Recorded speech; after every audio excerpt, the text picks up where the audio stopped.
Sir నమస్కారం sir. నమస్తే అండి. సార్ ఈ సోషల్ మీడియా ఎఫెక్ట్ చిన్న పిల్లల మీద అంటే మైనర్స్ మీద, ఈ టీనేజ్ పిల్లల మీద చాలా ప్రభావం ఉందని చెప్పేసి లోకేష్ గారు దావాస్‌లో ఒక ప్రకటన చేశారండి.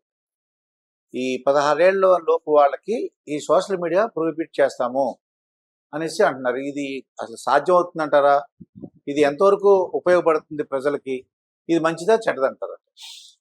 బ్లూంబెర్గ్ బిజినెస్ పోర్టల్ ఒక న్యూస్ అనౌన్స్ చేసింది. అదేంటంటే బ్లూంబెర్గ్ ఇచ్చిన ఇంటర్వ్యూలో లోకేష్ హ్మ్. ఆంధ్రప్రదేశ్లో 16 ఏళ్లలోపు పిల్లలకి సోషల్ మీడియాని బ్యాన్ చేయబోతున్నాము, దాని మీద మేము స్టడీ చేస్తున్నాము.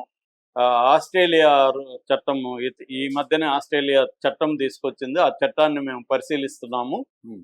ఆ చట్టాన్ని అమలు మేము ఆంధ్రప్రదేశ్లో కూడా అమలు చేయబోతున్నాము అని అనౌన్స్ చేశాడు. ఇది ఇప్పుడు పెద్ద ఎత్తున చర్చకి దారితీస్తుంది. హ్మ్. సో అసలు లోకేష్ ఒక రాష్ట్రంలో, ఆస్ట్రేలియా అంటే ఒక దేశం, ఆ దేశమే బ్యాన్ చేసింది. ఇక్కడ మన కంట్రీ పెద్దది. ఒక రాష్ట్రంలో బ్యాన్ చేస్తే వేరే రాష్ట్రంలో బ్యాన్ లేదు కాబట్టి అది అమలు చేయగలుగుతారా? సాధ్యమేనా? లేదు, లోకేష్ మోడీతో మాట్లాడి దేశవ్యాప్తంగా బ్యాన్ని తీసుకురాగలుగుతాడా? హ్మ్. అటువంటి ఉద్దేశం ఏమన్నా లోకేష్కు ఉందా? అది సాధ్యమవుతుందా? అసలు ఈ బ్యాన్ అనేది ప్రపంచంలో ఇప్పటివరకు ఏ దేశాల్లో ఉంది? హ్మ్. దీని మంచి చెడ్లు ఏంటి? ఈ విషయాల గురించి మాట్లాడుకుందాం. ఆస్ట్రేలియాలో లాస్ట్ ఇయర్ 2025 డిసెంబర్లో ఒక బిల్లు తీసుకొచ్చారు. ఆ బిల్లు ప్రకారం 16 ఏళ్ల లోపల ఉన్న పిల్లలు సోషల్ మీడియాని లోకి వెళ్ళలేరు, బ్యాన్ చేశారు. 16 ఏళ్ళ లోపల ఉన్నవాళ్ళు ఫేస్బుక్లో కానీ, ఇన్స్టాలో కానీ, టిక్టాక్లో కానీ, యూట్యూబ్లో కానీ హ్మ్. అకౌంట్లు ఓపెన్ చేయలేరు. ఎందుకంటే ఏజ్ అనేది వాళ్ళ ఆధార్ కార్డు అవన్నీ ఉంటేనే ఆ! అకౌంట్ ఓపెన్ అవుతుంది. వీళ్ళు ఆధార్ కార్డు అవి పెట్టగానే దాంట్లో ఏజ్ వస్తుంది కాబట్టి వాళ్ళు అలో చేయరు అనమాట. ఆ ప్లాట్ఫామ్స్కి చెప్పేశారు గవర్నమెంట్. సో ఆ ప్లాట్ఫామ్స్ అందరూ కూడా ఆల్రెడీ ఉన్న అకౌంట్లను డీయాక్టివేట్ చేసేస్తుంది, హ్మ్. కొత్త అకౌంట్లని నమోదు చేయకుండా బ్యాన్ చేసేసారు. ఓకే. సో ఇప్పుడు దీని పట్ల చాలా మంది పేరెంట్స్ చాలా ఆనందాన్ని వ్యక్తం చేస్తున్నారు. హ్మ్. ఎందుకంటే పిల్లలు 100కి 90 మంది పిల్లలు సోషల్ మీడియాని యూజ్ చేస్తున్నారు. ప్రతి 10 మందిలో 7 మంది హార్మ్ఫుల్ కంటెంట్లోకి వెళ్ళిపోతున్నారు. సో చాలా మంది ఈ పిల్లల్ని ట్రాప్ చేసి ఆన్లైన్లో వాళ్ళని ట్రాప్ చేసి పట్టుకొని వాళ్ళని చైల్డ్ ట్రాఫికింగ్ అంటారు. చైల్డ్ ట్రాఫికింగ్ అంటే సెక్సువల్గాను చేయడం, లేదా వాళ్ళని తీసుకెళ్లి హోటల్లో ఇంకోటి చేయడం, బిచ్చగాళ్ళుగా మార్చడం, రకరకాల పనులకి వాళ్ళని ఉపయోగించుకోవడం, ఈ మొత్తాన్ని కలిపి చైల్డ్ ట్రాఫికింగ్ అంటారు. ఈ బాలల్ని వాళ్ళని తీసుకెళ్లి అమ్మేసేయడం, విదేశాలకు అమ్మేయడం. సెక్స్ ట్రాఫికింగ్ ఒకటైతే మిగతా పనులకు కూడా వీళ్ళని తీసుకెళ్లి వేరే దేశాలకు అమ్మేయడం. ఇది అనేక ముఠాలు చేస్తున్నాయి. తెలంగాణలో కూడా ఈ మధ్య 2-3 ముఠాలు దొరికాయి. చైల్డ్ ట్రాఫికింగ్ అనేది పెద్ద సమస్య. కోట్ల మంది పిల్లల్ని తీసుకెళ్లి అమ్మేస్తున్నారు. సో దీనికి ఇప్పుడు ఏంటంటే వీళ్ళు ఆన్లైన్లో వచ్చి, ఆన్లైన్లో వీళ్ళు కూడా పిల్లల్లాగా యాక్ట్ చేసి, వాళ్ళతో స్నేహాలు చేసి మెల్లగా వాళ్ళని బ్రెయిన్ వాష్ చేసి తీసుకెళ్లడం అనేది కనిపిస్తోంది.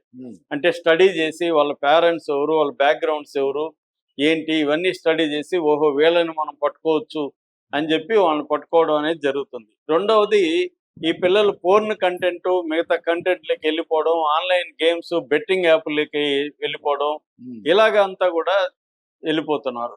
ఇంకోటి ఏంటంటే స్టడీస్ మీద ఫోకస్ చేయకుండా ఎంతసేపు ఆన్లైన్లో ఉండిపోవడం, వీటిలో ఉంటున్నారు. పేరెంట్స్ చాలా మంది ఏంటంటే పిల్లల్ని పట్టించుకునే టైం వాళ్ళకు ఉండట్లేదు. ఇద్దరు కష్టపడితే కానీ ఫ్యామిలీస్ నడిచే పరిస్థితి లేదు. ఇప్పుడు ఒకప్పుడు 10 మంది 20 మందిని కూడా చాకగలిగిన, పెంచి పోషించగలిగిన కుటుంబాలు ఇవాళ ఒక కిడ్ ఉంటేనే భయపడిపోతున్నారు. ముఖ్యంగా తల్లులు పిల్లలు కావాలనుకుంటారు కానీ కొంత పెద్దోళ్ళు అయ్యే కొద్దీ వాళ్ళకి భారం పెరుగుతూ వస్తుంది, ఏజ్ అయ్యే కొద్దీ టెన్షన్ పెరుగుతూ వస్తుంది. సో ఈ నేపథ్యంలో ఆన్లైన్ ఇన్ఫ్లుయెన్స్ ఎలా అరికట్టాలో పేరెంట్స్ తల్లపట్టుకునే పరిస్థితి వచ్చేసింది. వాళ్ళకి ఫోన్ లేకుండా ఉండలేరు. ఇవాళ చిన్నపిల్లలు, ఇంతకుముందేమో చిన్నపిల్లలు భోజనం చేయకపోతే చందమామ రావే అని పక్కన లేకపోతే బూచోడనో చూపించేవాళ్ళు. ఇవాళ ఫోన్ ఇచ్చేస్తున్నారు. ఫోన్ ఇచ్చేస్తే ఫోన్ చూసుకుంటూ ఉంటే భోజనం తినిపిస్తే పరిస్థితి ఇవాళ వచ్చేసింది. వాళ్ళ ఉద్దేశం ఏంటంటే ఎక్కువగా తింటున్నారని వాళ్ళ సర్వేలో వాళ్ళ ఉద్దేశం ఏంటంటే ఎక్కువ తినేస్తారని. అదే ఎక్కువ తింటారు కానీ ఫోన్కి అడిక్ట్ అయిపోతారు. అదే. సో దానికంటే ఇది డేంజర్. సో ఫోన్ అంటే వీళ్ళకి ఓపిక లేదు, పేరెంట్స్కి ఇవాళ టైము ఓపిక లేదండి. దానికోసం ఎక్కువ తినేది కాదు, ఇక్కడ వేరే పద్ధతిలో కూడా తినిపించవచ్చు. కానీ ఆ తినిపించేంత ఓపిక, టైం, సహనం, టైం ఓర్పు కూడా లేదు వాళ్ళకి. ఉద్యోగాలు చేస్తుంటారు, వాళ్ళు వెళ్ళిపోవాలా. ఇంతకు ముందులాగా ఫ్యామిలీలో పెద్దవాళ్ళు వాళ్ళు లేరు. సో ఏం చేయాలి? అందుకని ఫోన్ ఇస్తే టక్కని పని అయిపోతుంది, మన పాటికి మనం వెళ్ళొచ్చు. వర్క్ ఫ్రమ్ హోమ్ మా పేరెంట్స్ ఉంటారు, రకరకాల ప్రెజర్స్ ఉన్నాయి. దీనివల్ల ఏమవుతుందంటే ఆన్లైన్ అనేది, ఫోన్ అనేది, ఆన్లైన్ అనేది వాళ్ళకి యూట్యూబ్ చూడడం, వీడియోలు చూడడం, రీల్స్ చూడడం చిన్నప్పటి నుంచి అలవాటు. వాళ్ళు ఇప్పుడు బ్రహ్మాండంగా చిన్న చిన్న పిల్లలు, 2 ఏళ్ల పిల్లలు కూడా స్క్రాల్ చేయడం అవన్నీ తెలిసిపోయింది వాళ్ళకి. సో దీంతో ఇప్పుడు బ్యాన్ చేయాలని ఇదవుతుంది. ఇప్పుడు ఆస్ట్రేలియా బ్యాన్ చేయడంతో ప్రపంచంలో అనేక దేశాలు కూడా ఈ వైపు ఆలోచిస్తున్నాయి. నిన్ననే బ్రిటన్ లో కూడా 62 మంది ఎంపీలు ప్రైమ్ మినిస్టర్ కలిసి బ్యాన్ చేయమని పిటిషన్ ఇచ్చారు. సో అక్కడ ఉద్యమం నడుస్తుంది బ్రిటన్ లో. అట్లాగే అనేక దేశాల్లో బ్యాన్ చేయమంటున్నారు. ఇండియాలో కూడా బ్యాన్ చేయాలని అనేక సంస్థలు కొట్లాడుతున్నాయి. ఇప్పుడు లోకేష్ బ్యాన్ చేస్తానని ప్రకటించాడు. అయితే ఒక స్టేట్ లో బ్యాన్ చేయడం సాధ్యమా అంటే సాధ్యం కాదు ప్రాక్టికల్ గా. ఎందుకంటే అతను లొకేషన్ మార్చాడు అనుకో, ఈజీగా పక్కకు వచ్చి బెంగళూరులో నమోదు అవుతాడు అనుకోండి. బెంగళూరులో నమోదైతే అతను ఇది మారిపోతుంది. రేపొద్దున అతను విపిఎన్ పెట్టుకుంటాడు, ఆ కుర్రాడు విపిఎన్ పెట్టుకుని బెంగళూరు చూపించుకుంటాడు, ఇదైపోతుంది. లేకపోతే వేరే దేశం చూపించుకుంటాడు, అప్పుడు అక్కడ నమోదైపోతుంది పేరు. ఒకసారి యాక్టివేట్ అయిపోతుంది. యాక్టివేట్ అయినాక లొకేషన్ మార్చేయచ్చు. అది పెద్ద కష్టం కాదు ఇవాళ. కాబట్టి ప్రాక్టికల్ గా లొకేషన్ అనుకున్నది సాధ్యమైతే కాదు. కానీ అది మంచిదా చెడ్డదా అనే దానికి రకరకాల అభిప్రాయాలు ఉన్నాయి. అసలు మనం ఒకదాన్ని కంప్లీట్ గా బ్యాన్ చేయడం వల్ల పిల్లలు డార్క్ దీంట్లోకి వెళ్ళిపోతారు, డార్క్ వెబ్ లోకి. అంటే వెబ్ లో బేసిక్ గా 2 రకాలు ఉంటాయి, డార్క్ వెబ్, మామూలు లీగల్ వెబ్. లీగల్ వెబ్ అయితే దానికి అనేక రెస్ట్రిక్షన్స్ ఉంటాయి, దాని మీద నిఘా పెట్టచ్చు, ఇవన్నీ. డార్క్ వెబ్ లోకి పిల్లలు వెళ్ళిపోయారు అనుకో, అది ఇంకా డేంజర్. సో అందువల్ల ఎవరికి వాళ్ళు పేరెంట్స్ పిల్లల్ని కంట్రోల్ చేసే వైపుగా ఎడ్యుకేట్ చేయడం, మంచి పేరెంటింగ్ ని డెవలప్ చేయడం, అవేర్నెస్ క్రియేట్ చేయడం, స్కూళ్ళల్లో కూడా అవేర్నెస్ క్రియేట్ చేసి పిల్లలకి సోషల్ మీడియా గురించి చెప్పడం. ఎందుకంటే సోషల్ మీడియా వల్ల ఉపయోగాలు కూడా ఉన్నాయి పిల్లలకి. ఇప్పుడు యూట్యూబ్ లో మంచి కంటెంట్ చూడొచ్చు, చాట్ జీపీటీ లాంటి దాన్ని ఉపయోగించుకోవచ్చు పిల్లలు. ఎడ్యుకేషన్ కూడా చాలా మంది పిల్లలు చాట్ జీపీటీని అవి ఉపయోగించుకుంటున్నారు. యూట్యూబ్ లో వీడియోలు చూసి మంచి ఆర్ట్ నేర్చుకునే వాళ్ళు, డిఫరెంట్ ఇది నేర్చుకునే వాళ్ళు ఉన్నారు. అలాగే వాళ్ళకి ఎడ్యుకేషన్ కి హెల్ప్ అవుతుంది. సెల్ఫ్ లెర్నింగ్ అంటాం. ఒకప్పుడు మనకి సెల్ఫ్ లెర్నింగ్ కి స్కోప్ ఉండేది కాదు. ఇవాళ స్కూల్ లేకుండా కూడా సెల్ఫ్ లెర్నింగ్ కి బ్రహ్మాండమైన స్కోప్ ఉంది. దాన్ని నువ్వు క్లోజ్ చేస్తే ఈ పేరుతో ఇది ఇబ్బంది అవుతుంది కదా. అందువల్ల ఆస్ట్రేలియాలో చేసిన దాన్ని ప్రపంచవ్యాప్తంగా చేయడం కష్టము, ఇండియా లాంటి దేశాల్లో కష్టము. అదేదో అంటారు, కొన్ని సమస్యలు ఉన్నాయని, ఎలుకలు ఉన్నాయని ఇల్లు కూల్చేసినట్టు, కాల్చేసినట్టు మనకు సమస్యలు ఉన్నాయని సోషల్ మీడియాను మూసేస్తే వాళ్ళు వేరే దారులు, అడ్డదారులు ఎత్తుక్కుంటారు. పిల్లలు చాలా షార్ప్ గా ఉండారు ఇవాళ. వాళ్ళే మనకి టెక్నాలజీ, చాలా మంది పిల్లలే పేరెంట్స్ కి టెక్నాలజీ నేర్పిస్తున్నారు. ఫోన్లు ఎలా వాడాలి అవన్నీ 10 ఏళ్ల పిల్లలు నేర్పిస్తున్నారు. అంత నాలెడ్జ్ వచ్చేసింది వాళ్ళు. సో ఇవాళ అంత ఈజీ కూడా కాదు. లోకేష్ అనుకున్నట్టు ఇదేమన్నా మోడీ అనుకుంటే చేయొచ్చు, కానీ మోడీ లాంటి వాళ్ళు చేయరు అది. ఎందుకంటే నేపాల్లో చూసాం, నేపాల్లో జనరేషన్ జెడ్ అంటారు, జీ అంటారు, జంజీ అంటారు. ఈ జంజీకి ఎప్పుడైతే అక్కడ క్లోజ్ చేశారో అక్కడ పెద్ద ఎత్తున తిరుగుబాటు వచ్చింది. తిరుగుబాటు వచ్చి ప్రభుత్వాన్ని కూల్చేశారు.